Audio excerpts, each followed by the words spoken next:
فاعوذ باللہ من الشیطان الرجیم ببرکت بسم اللہ الرحمن الرحیم ان اللہ وملائکتہ یصلون علی النبی یا ایہا الذین آمنوا صلوا علیہ وسلموا تسلیما اللہم صل وسلم وبارک علی سیدنا مولانا محمد وعلی آلہ وصحابہ وازواجہ وذریاتہ واہل بیتہ اجمعین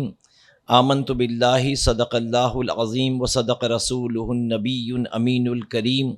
ونحن علی ذلک لمن الشاہدین والشاکرین والحمد للہ رب العالمین۔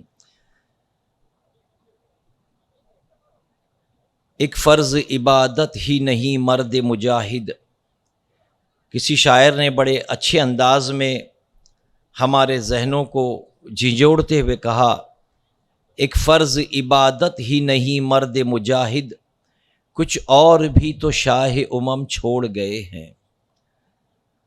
اللہ کا شکر ہے کہ اللہ تبارک و تعالیٰ نے ہمیں مسلمان بنایا، اس فرش گیتی پر ہمیں سرکار دو عالم صلی اللہ تعالی وسلم کا امتی بنا کر بھیجا، یہ رب کا ہم پر خاص کرم ہے۔ اور پھر اسی رسول اعظم صلی اللہ تعالی وسلم کو زندگی گزارنے کا سلیقہ امت تک پہنچانے کے لیے پریکٹیکل لائف اور تھیری قرآن کی شکل اور سنت کی شکل میں ہم تک پہنچانے کی ذمہ داری دی۔ رسول کریم صلی اللہ تعالی وسلم کے اخلاق حمیدہ سے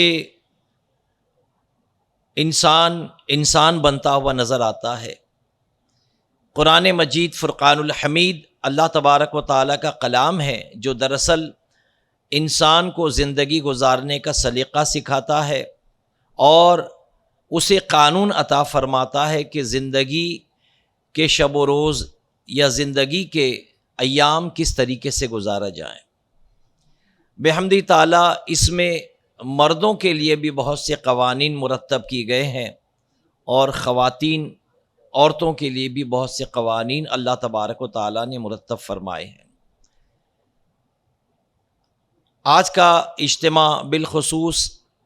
خواتین اسلام کے لیے ہے، اسی لیے اس اسٹیج سے آج کے دن جو کچھ پیغام پہنچے گا، یہ پیغام ہماری ماؤں بہنوں کے لیے، ہماری خواتین اسلام کے لیے ہوگا۔ کل انشاءاللہ جو کچھ پیغامات اسٹیج سے دیے جائیں گے وہ مرد حضرات کے لیے ہوں گے۔ تو میرا عنوان جو میں نے منتخب کیا ہے، یہ طلاق کا مسئلہ ہے۔ لکھنے والے لکھتے ہیں کہ دنیا میں سب سے پہلی طلاق کس نے دی ہے؟ تو تاریخ کے اوراق کو جب پلٹا جاتا ہے تو ایک نام آتا ہے سیدنا ابراہیم علی نبینا علیہ الصلوۃ والتسلیم کا، اور ایک نام آتا ہے سیدنا اسماعیل علی نبینا علیہ الصلوۃ والتسلیم کا۔ سیدنا ابراہیم علیہ السلام والد بزرگوار ہے اور سیدنا اسماعیل علیہ السلام فرما بردار فرزند ہے۔ آپ نے تاریخ کا مشاہدہ کیا ہوگا، بارہا سنا ہوگا کہ جو ہم ذی الحج کے 10 تاریخ کے دن ذبح کرتے ہیں، جانور کو اللہ کی راہ میں قربان کرتے ہیں، یہ دراصل سنت ابراہیمی ہے۔ اور اس کی تاریخ آپ جانتے ہیں کہ اللہ تبارک و تعالیٰ نے اپنے خلیل کو طرح طرح سے آزمایا اور ہر جگہ اللہ تبارک و تعالیٰ کے فضل و کرم کے ساتھ سیدنا ابراہیم علی نبینا علیہ الصلوۃ والتسلیم کامیاب ہوتے نظر آئے۔ چاہے وہ بچے کو جنگل میں چھوڑنے کی نوبت آئے، چاہے بچے کی قربانی دینے کی نوبت چلی آئے، چاہے اپنا مال اللہ کی راہ میں خرچ کرنے کی بات آئے، ہر جگہ سیدنا ابراہیم علی نبینا علیہ الصلوۃ والتسلیم کو اللہ تبارک و تعالیٰ نے کامیاب کیا۔ انہی واقعات میں ایک واقعہ ملتا ہے کہ جب سیدنا ابراہیم علی نبینا علیہ الصلوۃ والتسلیم نے اللہ کے حکم سے اپنی بیوی، اپنی زوجہ بی بی ہاجرہ کو شیرخوار بچے کے ساتھ بیت اللہ کی زمین پر جب چھوڑنے کا حکم آیا، وہی آئی اور علماء فرماتے ہیں کہ اللہ تبارک و تعالیٰ کی طرف سے نہ صرف وحی آئی بلکہ براق بھی آیا، اور اسی براق پر تشریف فرما ہو کر آپ نے اپنے لخت جگر اسماعیل علیہ السلام، جو کہ ابھی شیرخوار ہے، دودھ پینے والے بچے ہیں، اور اپنی بی بی ہاجرہ کو براق پر بٹھایا اور بیت اللہ کی سرزمین تک پہنچے۔ بیت اللہ کی سرزمین پر پہنچنے کے بعد ابراہیم علیہ نبینا علیہ الصلوۃ والتسلیم نے جو کچھ اثاثہ، جو کچھ کپڑے، کھانے پینے کا سامان ساتھ لیا تھا، وہ اپنی بیوی اور بچے کے حوالے کر کے جب جانے لگے تو پیچھے سے بیوی نے آواز دی، لیکن ابراہیم علیہ السلام خاموشی سے آگے بڑھے جا رہے ہیں۔ دوسری مرتبہ آواز دی، ابراہیم علیہ السلام آگے بڑھے جا رہے ہیں۔ تیسری مرتبہ جب بی بی ہاجرہ نے مخاطب کیا کہ اے ابراہیم، کیا تم اللہ کے حکم سے ہم ماں بیٹے کو جنگل میں چھوڑے جا رہے ہو؟ ابراہیم علیہ السلام رک گئے، اس لیے کہ اللہ کے حکم کی بات آئی۔ ابراہیم علیہ نبینا علیہ الصلوۃ والتسلیم رک گئے، اور پھر آپ نے اپنے رخ کو اپنی بیوی کی طرف پلٹا کر کہا کہ جی ہاں، میں نے اللہ کے حکم سے تم ماں اور بیٹے کو یہاں چھوڑ کر جانا ہے۔ اور پھر آپ نے دعا کی اس جگہ کی خیر و برکت کے لیے، اور دعا کرنے کے بعد ابراہیم علیہ السلام اس ماں اور بچے کو جنگل میں چھوڑ کر چلے گئے۔ یہ واقعہ تھوڑا تفصیل طلب ہے، لیکن میں مختصر عرض کروں گا کہ ابراہیم علیہ السلام اس درمیان جاتے آتے رہے، اور پھر 12 سال کی عمر کو جب اسماعیل علیہ نبینا علیہ الصلوۃ والتسلیم پہنچے ہیں، تب یہ قربانی کا معاملہ درپیش آیا تھا۔ ابراہیم علیہ السلام آتے جاتے رہتے، یہاں تک کہ دیکھتے دیکھتے ابراہیم علیہ السلام کا آنا جانا ہوتا رہا، اور یہاں اسماعیل علیہ نبینا علیہ الصلوۃ والتسلیم جوان ہوتے رہے۔ جب اسماعیل علیہ السلام جوان ہو گئے تو بی بی ہاجرہ نے اپنے وہ قبیلہ جو بنو جرہم کا قبیلہ تھا، اس کی ایک خاتون سے اسماعیل علیہ السلام کا نکاح کروا دیا۔ اب سوء اتفاق اسماعیل علیہ السلام کا جب نکاح ہو گیا اس خاتون کے ساتھ، جس کا نام عمارہ بنت سعید تھا، نکاح ہو گیا، اور پھر بی بی ہاجرہ کا وصال ہو گیا۔ اس درمیان سیدنا ابراہیم علیہ السلام جب آئے تو اسماعیل علیہ السلام اتفاق سے شکار کے لیے جنگل کی طرف گئے تھے۔ گھر میں صرف عمارہ بنت سعید تھی جو کہ آپ کی زوجہ تھی۔ ابراہیم علیہ نبینا علیہ الصلوۃ والتسلیم آئے، جو بظاہر بلکہ یقیناً جو ابراہیم علیہ السلام کی بہو تھی، ابراہیم علیہ السلام کے آنے پر اس نے آپ کا استقبال کیا، آپ کے لیے پانی پیش کیا گیا، آپ کے لیے بچھونا بچھایا گیا، اور پھر ابراہیم علیہ نبینا علیہ الصلوۃ والتسلیم جب جانے لگے تو جاتے جاتے آپ نے جب آئے تھے تو اسماعیل علیہ السلام گھر پر نہیں تھے۔ بہو سے پوچھا کہ بیٹا تیرا شوہر کہاں گیا ہے؟ اب وہ عمارہ بنت سعید جانتی نہیں تھی کہ یہ میرے سسر ابراہیم علیہ السلام ہے، اس لیے اس نے ویسی خاطر تواضع نہیں کی جیسی کرنی چاہیے تھی۔ ابراہیم علیہ السلام جب جانے لگے بیٹے سے ملے بنا، تو جاتے جاتے ایک پیغام چھوڑا۔ آپ نے اپنی بہو کو پیغام دیا کہ بیٹا تیرا شوہر آئے تو کہنا گھر تو بہت اچھا ہے لیکن چوکھٹ بدل دے۔ یہ پیغام دے کر ابراہیم علیہ نبینا علیہ الصلوۃ والتسلیم چلے گئے۔ اب کچھ دن گزرنے کے بعد سیدنا اسماعیل علیہ السلام شکار سے پلٹے ہیں تو آپ کو آپ کے والد کی خوشبو محسوس ہوئی۔ آپ نے اپنی زوجہ سے پوچھا کہ میری عدم موجودگی میں کوئی آیا تھا؟ زوجہ نے کہا کہ ہاں، ایک بوڑھا شخص آیا تھا جس کی میں نے خاطر تواضع تو کی تھی، لیکن اللہ جانے جاتے جاتے وہ ایسا جملہ کہہ گئے کہ میری سمجھ سے بالا تر ہیں۔ اسماعیل علیہ نبینا علیہ الصلوۃ والتسلیم نے پوچھا کیا کہہ کر گئے ہیں؟ تو انہوں نے کہا کہ جب میرا بیٹا آئے تو اس سے کہنا اپنے گھر کی چوکھٹ بدل دے۔ جب اسماعیل علیہ السلام نے اپنی بیوی کی زبان سے اپنے والد بزرگوار کا یہ پیغام سنا کہ آنے کے بعد میرے والد نے مجھ سے ملاقات نہیں کی اور چلے گئے اور جاتے جاتے یہ پیغام چھوڑا ہے، تو فوراً اسماعیل علیہ السلام نے اپنی بیوی کو طلاق دے کر کے اپنے نکاح سے علیحدہ کر دیا۔ حضرت ابراہیم علیہ السلام نے جو اپنے صاحبزادے سیدنا اسماعیل علیہ السلام کو گھر کی چوکھٹ کی تبدیلی کا حکم دیا تھا، اس کی وجہ محدثین نے یہ بیان کی ہے کہ حضرت اسماعیل کی مذکورہ بیوی کی باتوں سے اس کا ناشکرا ہونا اور دنیا وہ عیش و عشرت کی طلبگار ہونا اور اپنے شوہر کے ساتھ با وفا نہ ہوتے ہوئے بے وفا ہونا ثابت تھا، جس کی بنیاد پر سیدنا ابراہیم علیہ السلام نے اس کو محسوس کیا اور اپنے بیٹے کو یہ پیغام دیا کہ میرا بیٹا جب آئے تو اس سے کہنا گھر تو اچھا ہے لیکن چوکھٹ بدل دے، اور فرما بردار بیٹے نے فوراً اپنے والد بزرگوار کے پیغام کو سنا تو فوراً اپنی بیوی کو طلاق دے کر کے اپنی نکاح سے علیحدہ کر لیا۔ اب اس سے یہ بات ثابت ہوتی ہے کہ اگر بیوی دنیا کی طلبدار ہے، دنیا کی طلبگار ہے، عیش و عشرت چاہتی ہے اور شوہر کی مطیع اور فرما بردار نہ ہو، تو پھر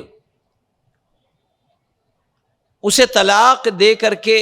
علیحدہ کر لینا یہ نسلوں کی حفاظت کی خاطر بھی کیا جا سکتا ہے۔ جیسے فقہاء کرام فرماتے ہیں کہ آج کل ہمارے معاشرے میں یہ چلا ہے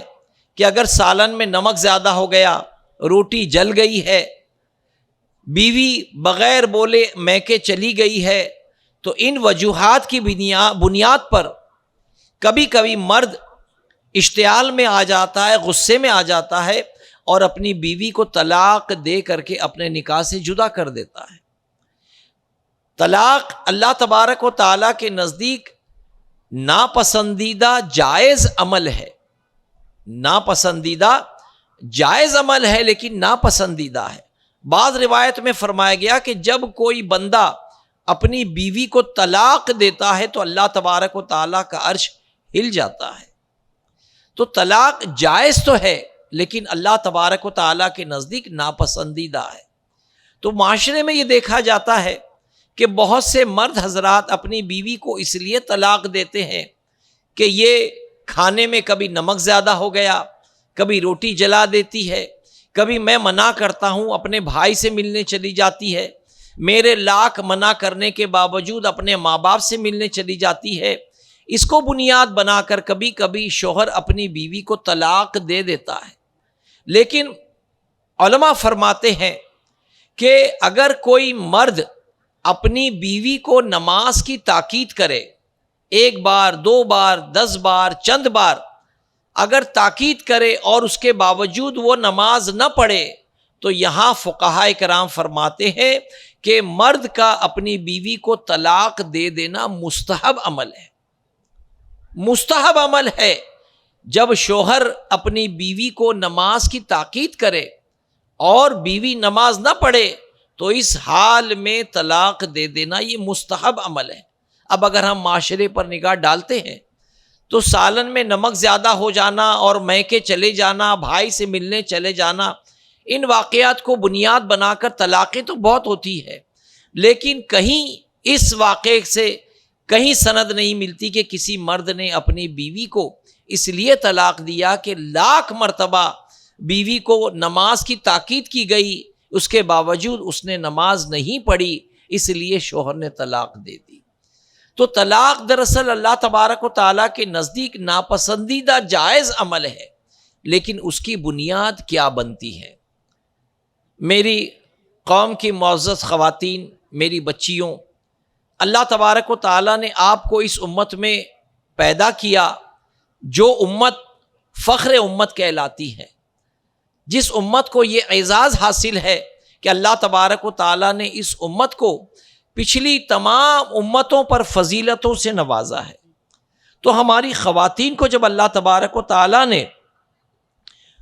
اس مقام سے، مردوں کو اس مقام سے اللہ تبارک و تعالیٰ نے نوازا ہے، تو ہمیں اپنے مقام کو سمجھتے ہوئے اس کے شعور کے مطابق زندگی گزارنی چاہیے۔ بے جا شوہر پر بوجھ ڈالنا، جیسا کہ آج کل معاشرے میں دیکھا جاتا ہے، آج ہماری بچیوں کا یہ مزاج بنا ہے کہ خاندان کی ایک شادی میں جو کپڑے بن گئے 6,000 8,000 10,000 کے بن گئے تھے، اب اتفاق سے 6 مہینے بعد 8 مہینے بعد سال بھر بعد کسی خاندان میں دوسری شادی ہے تو ہماری بچیاں وہ ڈریس نہیں پہنتی جو کہ اس نے پچھلی شادی میں پہنا تھا۔ اب چونکہ پچھلی شادی میں پہنا تھا تو اب اس کا بار شوہر کی جیب پر ہی پڑنا ہے، شوہر ہی ذمہ دار ہے۔ اب شوہر ہر سال 8-8 10-10 ہزار روپے کا ایک ڈریس بیوی کے خواہش کے مطابق لا کر دے، اگر اللہ نے اس کے رزق کو وسیع کیا تو وہ خرچ کر سکتا ہے، لیکن بیجا بیوی شوہر پر حکم چلائے اور ناراضگی کا اظہار کرے اور کہے مجھے کپڑا چاہیے ہی چاہیے، اب شوہر بیچارہ حلال اور حرام طریقے سے کہاں سے پیسے بٹورنے کی کوشش کرے اور بیوی کی خواہش کو پوری کرنے کی کوشش کرے، اس سے بیوی بھی گنہگار ہوگی اور شوہر بھی خود گنہگار ہوگا۔ تو ہماری خواتین کو چاہیے کہ اپنے شوہر کے لیے ایثار کا جذبہ رکھے، شوہر کے لیے اپنے دل میں ہمدردی کا جذبہ رکھے اور دیکھیں کہ میرا شوہر کس حد تک میرے لیے قربانیاں دیتا ہے، اس کی قربانیوں کو ذہن میں رکھتے ہوئے زندگی گزارنے کی کوشش کریں، بیجا خواہشات شوہر کے سامنے نہ رکھیں۔ آج کل کے حالات بڑے سخت ہیں، بد سے بدتر ہوتے چلے جا رہے ہیں۔ روزانہ رات کو گھر سے نکل کر کسی ہوٹل پر کھانا کھانا، کہیں آؤٹنگ کرنا، مہینوں 2 مہینوں میں کسی اور شہر کی سیر کو جانا، یہ ایک بار ہوتا ہے جو بیوی اپنے شوہر پر جبرن ڈالتی ہے، جس کی وجہ سے شوہر کو دقتوں کا سامنا کرنا پڑتا ہے۔ اسی لیے ہمیشہ چاہیے خواتین اسلام کو کہ اپنے شوہر کے حقوق کا احترام کرتے ہوئے، اس کے جیب کا تصور کرتے ہوئے کہ اس کی جیب اس کے لیے کہاں تک کشادہ ہے، اس کا خیال رکھتے ہوئے وہ اپنے شوہر کے ساتھ، کیونکہ وہ شریک حیات ہے، وہ اس کے ساتھ زندگی گزارنے والی ہے۔ دیکھیں فقہائے کرام فرماتے ہیں اللہ تبارک و تعالیٰ نے کیا نظام بنایا ہے کہ بچیاں اپنے والدین کے گھر کو چھوڑ کر آ جاتی ہیں، اور پھر فقہائے کرام فرماتے ہیں کہ اگر والد کا گھر یعنی بچی کا میکہ اگر حیدرآباد ہے، اگر بمبئی ہے،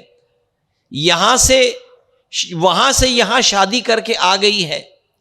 یہ 92 کلومیٹر سے دور ہے، تو اگر حیدرآباد میں میکہ ہے یا گلبرگہ میں میکہ ہے اور حیدرآباد میں بیائی ہے، تو میکے سے جب بچی سسرال سے میکے جائے گی اور اگر 15 دن سے کم رہنے والی ہے تو وہ اپنے ماں باپ کے گھر میں، جہاں وہ پلی بڑی ہے، جہاں وہ بچپن گزار چکی ہے، جہاں اس کی سہیلیاں ہیں، جہاں اس کے پرانے گھر ہے، جہاں اس کا پرانا کھلونے ہے، جہاں اس کا آنگن ہے، جہاں اس کے ماں باپ رہتے ہیں، لیکن اگر وہ 15 دن سے کم اپنے میکے میں جائے گی تو وہاں وہ اپنی نمازیں قصر کرے گی، اپنے سسرال کو اپنا مکان سمجھے گی اور اپنے شوہر کے گھر کو وہ اپنا گھر جانے گی، اور اپنے ماں باپ کے گھر کو وہ وطن اصلی نہ مانتے ہوئے، وطن اقامت مانتے ہوئے وہ شوہر کے گھر میں تو پوری نمازیں پڑھے گی، لیکن جب ماں باپ کے مکان پر آئے گی اور 15 دن سے کم رہنے کا ارادہ ہوگا تو پھر وہ اپنے ماں باپ کے مکان پر اپنی نمازیں قصر کرے گی، اپنی نمازیں قصر کرے گی۔ اور لکھنے والے لکھتے ہیں کہ بیٹی ہی وہ حیثیت رکھتی ہے کہ باپ کے گھر تو پیدا ہوئی لیکن مر کے دفن ہوتی ہے تو شوہر کے قبرستان میں، اس لیے کہ اللہ نے اس کو وہیں کی مٹی سے بنایا ہے۔ پیدا تو وہ ایک جگہ ہوئی ہے اپنے باپ کے گھر میں، لیکن جب مرے گی تو وہ اپنے شوہر کے ساتھ، شوہر کے قبرستان میں، شوہر کے خاندان والوں کے درمیان ہی اس کی تدفین ہوگی۔ اسی لیے خواتین کو چاہیے کہ وہ اپنے میکے کو اپنا میکا، اپنا گھر نہ سمجھتے ہوئے بلکہ اپنے سسرال کو وہ اپنا گھر سمجھتے ہوئے زندگی گزارے تو انشاءاللہ اس کا گھر خوشحال گزرے گا۔ فرماتے ہیں اگر آپ کی نظر میں ازدواجی زندگی کے مسائل کا آخری حل علیحدگی ہے یعنی طلاق ہے تو ایک بار ان مسائل کا ادراک بھی کر لیں۔ فرماتے ہیں کہ میکے میں کیا کیا مسائل پیش آ سکتے ہیں۔ بعض اوقات خواتین کا روٹ کر میکے جانے کا مقصد طلاق یا خلا نہیں ہوتا، بلکہ وہ چند دن رہنا چاہتی ہیں اور یہ سوچتی ہیں کہ شوہر منا کر لے جائے گا۔ کبھی والدین بیٹی کی شکایت کو انا کا مسئلہ بنا کر بیٹی کو روک لیتے ہیں تو کبھی شوہر بیگم کے روٹ کر جانے کے مسئلے کو مسئلہ بنا لیتے ہیں۔ خود ہی آئے گی اور خود ہی آئے گا، اس بات کو آگے بڑھاتے رہتے ہیں۔ لکھتے ہیں کہ کئی مرتبہ ایسا ہوتا ہے کہ ذرا سی ناراضگی کی وجہ سے بچی میکے میں آ کر بیٹھ گئی، اب دلہن جو بچی میکے میں آ کر بیٹھ گئی ہے وہ اس کی انتظار میں رہتی کہ میرا شوہر فون کرے گا، مجھے لینے آئے گا، لیکن اب یہاں انانیت کا مسئلہ ہو جاتا ہے۔ وہاں شوہر کہتا ہے اپنی مرضی سے گئی تو پھر اپنی مرضی سے آئے، میں لینے نہیں جاؤں گا، اور اسی انتظار میں کبھی کبھی 40 سال 30 سال گزر جاتے ہیں۔ بچی اپنے میکے میں اپنے بھائی بھابھیوں پر بوجھ بن کر کے زندگی گزارتی ہے۔ کبھی کبھی ماں باپ اپنی انانیت میں اپنی بچی کو گھر میں بٹھا لیتے ہیں کہ مت ڈر بیٹا، میں ہوں نا زندہ، میں تجھے سنبھال لوں گا، میں تجھے چاندی سونے کے چمچ میں کھانا کھلاؤں گا، یہ کہہ کر کے اپنی بیٹی کو میکے میں روک لیتے ہیں، داماد کے گھر جانے سے، سسرال جانے سے روک لیتے ہیں۔ بچی بھی ماں باپ کی باتوں میں آ جاتی ہے، چند دن رہتے رہتے ماں بھی مر گئی، باپ مر گیا، اب گھر میں کون ہے اس کا نگہبان؟ بھائی ہے، اپنی بیوی میں وہ مست ہے، اپنی زندگی میں وہ مست ہے۔ پھر اس خاتون کی حقیقت، اس خاتون کا رویہ گھر میں ایسا ہو جاتا ہے جیسے ایک محنتی خاتون، ایک کام والی خاتون کی شکل میں ایک زندگی گزارنے والی، بغیر تنخواہ لیے ایک مزدور، بغیر تنخواہ لیے ایک کام والی کی شکل میں اپنے بھائیوں کے گھر اس کو زندگی گزارنی پڑے۔ اسی لیے احتیاط یہ کریں کہ انانیت کا مسئلہ نہ ہونے دیں۔ ذرا سی اگر کچھ ناراضگی ہے تو شوہر تو آپ کا شریک حیات ہے، شریک سفر ہے، زندگی اسی کے ساتھ گزارنی ہے، تو سیٹلمنٹ کرنا ہے تو شوہر کے ساتھ ہی کیا جائے۔ اپنے خاندان والے ذرا سی ناراضگی پر اگر بٹھانے کی بات کریں تو کبھی اکیلے میں غور کر لیں کہ واقعی اگر میں اپنے میکے میں بیٹھ گئی تو میرا بھائی میرا کتنا ساتھ دے گا، میرا باپ میرا کتنا ساتھ دے گا، میری ماں کتنا میرا ساتھ دے گی۔ اور اس کے بعد ایک ایک کر کے اگر یہ چراغ بجھ گیا، ماں مر گئی، باپ مر گیا، بھائی اپنی زندگی میں مشغول ہو گیا، تو اب بچی کے لیے سوائے سسک کر زندگی گزارنے کے کوئی آسرا نہیں ہوتا۔ اس لیے عقل مند خاتون کو چاہیے کہ اپنے گھر کو بگڑنے سے پہلے، طلاق ہونے سے پہلے، وہ ٹھنڈے دماغ سے اپنے لوگوں سے، ایسے لوگوں سے مشورہ کرے، ایسے مشیر سے مشورہ کرے کہ جو اس کے حق میں بہتر فیصلہ کرنے والے ہوں۔ ایسا نہ ہو کہ جذبات میں بہہ کر کے تم ان کی باتوں میں آ جاؤ۔ دیکھیں بعض مرتبہ بچیاں اگر میکے میں آ کر بیٹھ گئی، گھر میں دولت کی ریل پیل ہے، ماں باپ سونے چاندی کے چمچ میں کھانا کھلائیں گے، سونے چاندی کے بستر پر لٹائیں گے، سلائیں گے، ریشمی چادر اڑا کر، ریشمی تکیہ لگا کر تجھے سلائیں گے، لیکن صرف زندگی شادی کے بعد کھانے پینے اور سونے سے محدود نہیں ہے۔ ازدواجی تعلقات بھی ہیں، شوہر کے حقوق بھی ہیں۔ جس طرح انسان کے لیے کھانا لازم ہے، پانی لازم ہے، ہوا لازم ہے، اسی طرح بالغ ہونے کے بعد اس کی خواہشات بھی لازم ہیں۔ تو ماں باپ تو سونے چاندی کے چمچ میں کھلا دیں گے، لیکن جو جسمانی خواہشات ہیں وہ شوہر کے علاوہ کون بجھا سکتا ہے؟ اس لیے شوہر کیسا بھی ہو، شوہر کی خدمت گزاری کو اپنے ذہن میں رکھیں۔ جب بچی دلہن بن کر کے روانہ ہو تو اس کے کان میں یہی بات کہی جائے کہ بیٹا، اور ہم نے اپنے بزرگوں سے سنا ہے کہ پہلے بیٹی جب روانہ ہوتی تھی تو گھر والے روانہ کرتے کرتے بچی کے کان میں بولتے تھے، روتے روتے بدائی کرتے تھے، اور بیٹی سے کہتے تھے بیٹا کھڑے کھڑے جا رہی ہے، آڑی ہو کر نکلنا، کھڑے ہو کر جا رہی ہے، آڑی ہو کر کے نکلنا، یہ تاکید کی جاتی تھی۔ آج فون کر کے ماں پوچھتی ہے بیٹا تو نے کیا کھائی؟ اگر بیٹی کہہ دیتی ہے 3 بج گئے میں نے ابھی دوپہر کا کھانا نہیں کھایا، تو ماں فوراً کہتی تو میرے گھر آ جا، میرے گھر آ جا، واپس تو گھر آ جا، میں دیکھ لوں گی۔ تو یہ محبت نہیں، یہ بلکہ عداوت ہے، یہ دشمنی ہے۔ بیٹی کو فون پر سمجھایا جائے کہ بیٹا تیرا گھر ہے، تو نبھا کر چل۔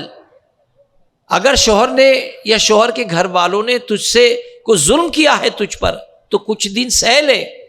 اللہ نے چاہا تو اگلے دن تیرے لیے بڑے خوش آئین ہوں گے۔ لیکن بیٹی کی تربیت ہم اس انداز میں کرنے لگ گئے ہیں کہ فون کر کے باپ بیٹی سے کہتا ہے کہ بیٹا ذرا بھی تکلیف ہو تیرے باپ کا گھر کھلا ہے تو آ جانا۔ یہ دراصل بیٹی سے محبت نہیں ہے، یہ بیٹی سے دشمنی ہے۔ بلکہ باپ کو چاہیے، ماں کو چاہیے کہ ہمہ وقت بیٹی کو فون کریں تو یہ تاکید کریں بیٹا تیرا گھر وہی ہے، وہی نبھانا ہے، وہی نبھا کر کے رہنا ہے، اور ہم نے تجھے تاکید کی ہے، تو کھڑے کھڑے گئی ہے اور تجھے اس گھر سے آڑی ہو کر کے نکلنا ہے۔ یہ جب تاکید اگر آپ نے بچی کے کان میں وقتاً فوقتاً کی ہے تو انشاءاللہ اس بچی کا گھر خوشحال گزرے گا۔ اگر جہاں تم نے اس کو اپنا کاندھا پیش کیا کہ میری بچی آ جا، میرا کاندھا ہے، تو میرے کاندھے پہ سر رکھ کے رو لے اور میں تجھے پناہ دے دوں گا، تو یہ دراصل پناہ نہیں ہے، یہ اپنی بیٹی کے ہنستے کھیلتے گھر کو برباد کرنے کی ضمانت ہو جاتی ہے۔ ہماری مائیں بہنیں اس بات کو غور کریں، آج کل موبائل کا دور ہے، کئی گھروں میں طلاقیں اس بنیاد پر ہو رہی ہے کہ ماں نے بیٹی کو ودا تو کر دیا، بچی اپنے سسرال میں ہے، لیکن صبح فون کر رہی ہے تو نے رات کو کیا کھائی تھی، تیرے شوہر نے رات کو تیرے ساتھ کیا باتیں کی، تیری ساس نے صبح اٹھ کر تیرے ساتھ کیا کیا، تیری ننند اکڑ کر رہتی ہے یا محبت سے رہتی ہے، اس کو کریدتی رہتی ہے۔ ارے بچی کو اپنے گھر میں سیٹ ہونے دو، اس کو اپنے گھر میں اطمینان سے چند ایام گزارنے دو تاکہ وہ سمجھ جائیں کہ یہ میرا گھر ہے، میں نے کھلونے چھوڑے ہیں، میں نے ماں باپ چھوڑا ہے، میں نے اپنا آنگن چھوڑا ہے، میں سب کچھ قربان کر کے جب اس گھر میں آئی ہوں تو اس گھر میں مجھ کو سیٹ ہونے دیجیے۔ لیکن دوسرے تیسرے دن سے ہی ماں کے فون آنے شروع ہو جاتے ہیں کہ تو کیا کھا رہی ہے، تو کیا پہن رہی ہے، میں نے وہ زیور دی تھی کباڑ میں رکھی کہ نہیں رکھی، تیری ساس کے حوالے کی تو نہیں، تیری ننند کو تو نہیں دے دی۔ یہ چھوٹی چھوٹی چیزیں، ان چھوٹی چھوٹی چیزوں کے خاطر ہم اپنی بچیوں کے گھر کو جہنم بنا دیتے، اور پھر اللہ تعالیٰ فضل فرما، اللہ کرم فرمائے، طلاق ہو جاتی ہے تو بیٹی گھر آ کر بیٹھ جاتی ہے تو رونے کا مقام ہوتا ہے کہ ہائے میری بیٹی میرے گھر آ کر بیٹھ گئی، لیکن اس کے بعد ترائیے کہ میرا وہ سونے کا سیٹ دے دو، میرا وہ پلنگ دے دو، میرے وہ کپڑے دے دو، وہ جو میں نے اہر چڑھایا وہ سب لوٹا دو، شادی کا خرچہ دے دو۔ ارے یہ سب ضمنی چیزیں ہیں، تمہاری بیٹی کے ماتھے پر بٹا لگ گیا، نکاح ہو گیا، اب وہ تمہارے گھر میں طلاق کے بعد آ کر بیٹھ گئی۔ کئی بچیاں ایسی بیٹھی ہے، کنواری بیٹھی ہے کہ جن کے رشتے نہیں مل رہے ہیں۔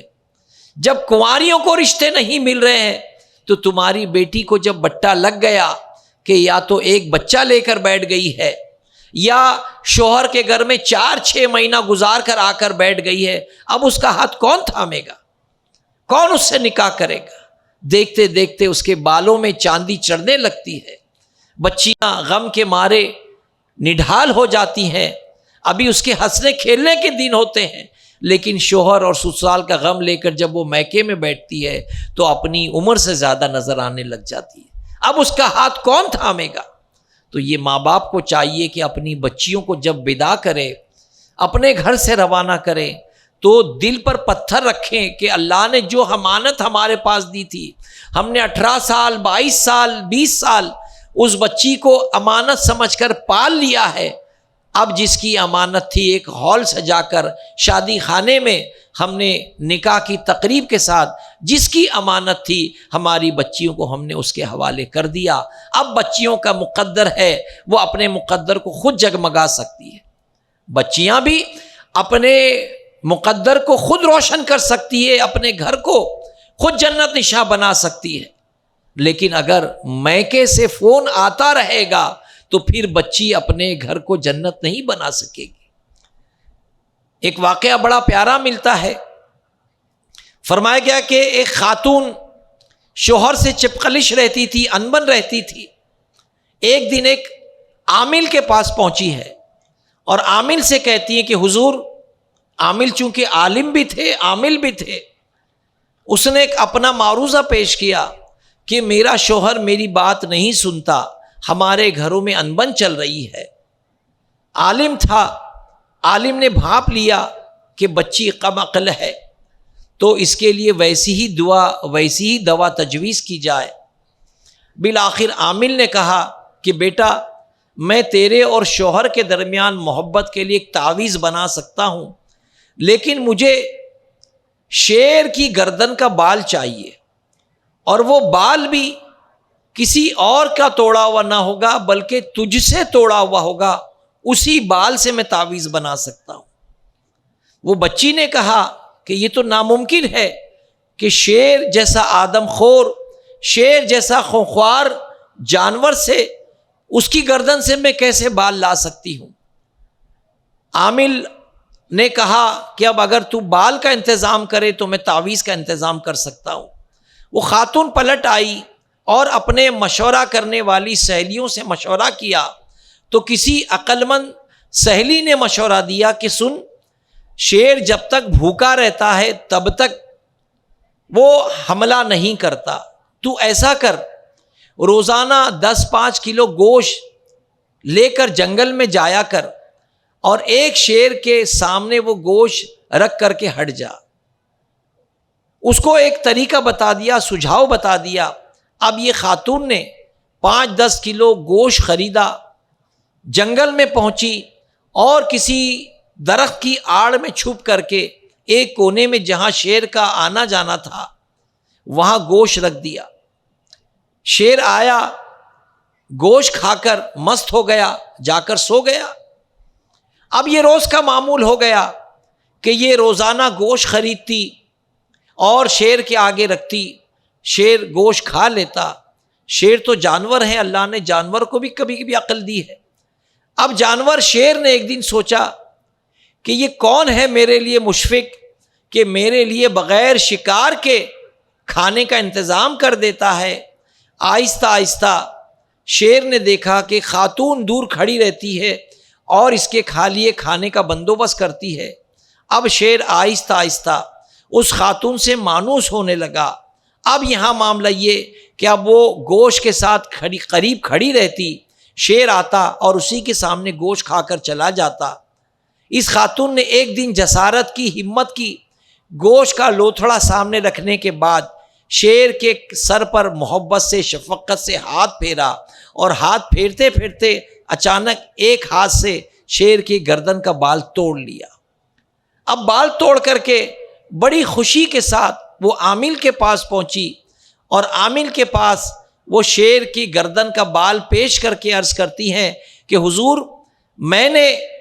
شیر کی گردن کا بال خود اپنے ہاتھوں سے توڑا ہے، یہ لیجئے اور اس سے تعویذ بنا دیجئے۔ عامل نے اس خاتون سے کہا کہ یہ بال تو نے کیسے حاصل کیا؟ تو خاتون نے سارا واقعہ بیان کیا کہ پہلے میں نے گوشت کے لوتھڑے زمین پر رکھے، شیر آ کر کھاتا رہا، پھر کچھ دن تک میں چھپ کر دیکھتی رہی، وقت ملا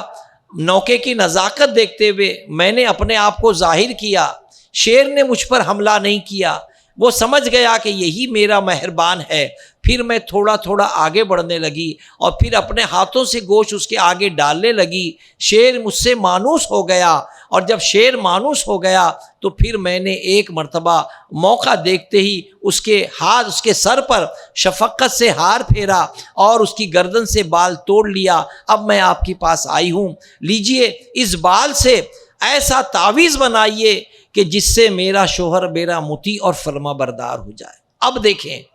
عامل نے مسکرا کر کہا کہ میری بچی، جو شیر جانور ہے جس کو زندگی گزارنے کا شعور نہیں ہے، جو درندہ ہے، لیکن تیری محبت اور شفقت سے وہ تیرے سامنے سرنڈر ہو گیا ہے، وہ تیرے سامنے جھک گیا ہے، تیرے سامنے گردن ہلانے لگا، اور تو نے شفقت سے اس کے سر پر ہاتھ پھیرنے کی نوبت تک اس کی دلجوئی کر لی۔ تو میری بچی، اگر اتنی ہی محنت تو اپنے شوہر پر کر لے، اس کی خدمت کر، اس کے لیے اس کی خواہش کا احترام کر، اس کے پسندیدہ کھانے بنا کر اس کو دیا کر، اس کی پسند کے کام کیا کر، کیا مجال ہے کہ وہ تجھ سے متنفر ہوگا؟ وہ تیرا گرویدہ ہو جائے گا، تیرا مرید ہو جائے گا، اور تیری ہر بات کا احترام کرتے ہوئے تیرے ساتھ خوشحال زندگی گزارے گا۔ اب بچی کے ذہن میں آیا کہ واقعی میں نے ایک درندے پر تو محنت کر لی، لیکن اپنے شوہر پر محنت نہیں کی۔ میں نے خرچ کیا ہے درندے پر گوشت کھلانے میں، اگر ایسا ہی کچھ میں کھانے پینے کا بندوبست اپنے شوہر کے لیے کرتی تو یقیناً میرا شوہر میرا مطیع اور فرما بردار ہو جاتا۔ تو میری بہنوں، ہمارے گھروں کو خوشحال بنانے کا ایک عظیم نسخہ ہے کہ ہم چاہیں تو اپنے گھر کو جنت نشاں بنا سکتے ہیں، اور ہم چاہیں تو اپنے گھر کو جہنم کے ٹکڑوں میں سے ایک ٹکڑا بنا سکتے ہیں۔ اور یقیناً جو ذی شعور ہے، جو عقل مند ہے، وہ خاتون یہی چاہے گی کہ میرا گھر جیتے جی جنت نشاں بنا رہے، گھر میں خوشحالی رہے۔ یہاں تک کہ شریعت مطہرہ نے شوہر کے حقوق بتائے ہیں۔ خواتین کے حقوق تو ہے، لیکن شوہر کے حقوق عورت پر اس طرح بتائے ہیں کہ مرد کی بدن سے، شوہر کے بدن سے پیپ اگر بہتا ہو اور عورت نے اپنی زبان سے چاٹ کر اسے صاف کیا ہو، تب بھی اس نے اپنے شوہر کے حق کو ادا نہیں کیا۔ شوہر کا حق برابر ادا نہیں ہوا۔ یہ حق ہے شوہر کا، اور شوہر کا حق بھی بیوی پر ہے۔ جب وہ نکاح کر کے اپنے نکاح میں لیتا ہے تو کہتا ہے کہ میں نے اپنے نکاح میں قبول کیا مع نان و نفقے کے، کہ میں کپڑے کا بندوبست کروں گا، میں اس کے کھانے پینے کا بندوبست کروں گا، اور ان تمام احکام کے ساتھ اپنے نکاح میں قبول کرتا ہے۔ تو شوہر بھی اپنی بیوی کی ذمہ داری قبول کر کے اس کو اپنے نکاح میں لیتا ہے۔ اللہ تبارک و تعالیٰ کی بارگاہ میں دعا ہے، اللہ تبارک و تعالیٰ جن بچیوں کا نکاح ہوا ہے، اللہ ان کے گھروں کو جنت نشاں بنائے، ان کے گھروں کو خوشحال فرما دیں، اور جو بچیاں بغیر نکاح کے بیٹھی ہیں، اللہ غیب سے ان کے لیے خوشحال جوڑے عطا فرمائے۔ اور جن گھروں میں میاں بیوی میں نا اتفاقی ہیں، پہلے وہ عقل سے کام لے، شوہر اپنی بیوی کی دلجوئی کرے، بیوی اپنے شوہر کی خدمت گزاری کرے۔ میں اللہ رب العزت کی بارگاہ میں دعا گو ہوں، اللہ تبارک و تعالی ہماری بچیوں کو شوہر کی خدمت گزاری کی توفیق عطا فرمائے، ہماری بچیوں کو اللہ خاتون جنت کا صدقہ عطا فرما، خاتون جنت کی چادر کا صدقہ عطا فرما، خاتون جنت کی اپنے شوہر کے تئیں خدمت کا صدقہ عطا فرما، تاکہ وہ اپنے شوہر کو راضی کر سکیں۔ ہمارے مردوں کو، ہمارے نوجوانوں کو اللہ تبارک و تعالی مولا کائنات مولا علی کرم اللہ تعالی وجہ القمر کی صدقہ عطا فرمائیں، تاکہ وہ اپنی بیوی سے شفقت کر سکے، محبت کر سکیں۔ اللہ تبارک و تعالی ہمارے اٹھے ہوئے ہاتھوں کی لاج رکھ لے۔ اے اللہ، ہم میں جو پریشان حال ہیں ان کی پریشانی کو دور فرما دے، جو مقروض ہیں انہیں بار قرض سے رہائی عطا فرما دے، جو بے اولاد ہیں انہیں نیک اور صالح اولاد عطا فرما دے، جو صاحب اولاد ہیں ان کی اولاد کو نیک بنا دے۔ اے اللہ، جو ناحق قید و بند میں ہے ان کی رہائی کا بندوبست فرما۔ اے اللہ، جو پردیس میں ہے ان کی حفاظت فرما۔ اے اللہ، ہمارے حلال و جائز رزق میں کشادگی عطا فرما۔ اے اللہ، سنی دعوت اسلامی کے پیغام کو دنیا کے کونے کونے میں پہنچانے کی توفیق عطا فرما۔ وصلی اللہ تعالی علی خیر خلق سیدنا نور رشید محمد وعلی آلہ وصحابہ وازواجہ وذریاتہ واہل بیتہ اجمعین برحمتک یا ارحم الراحمین۔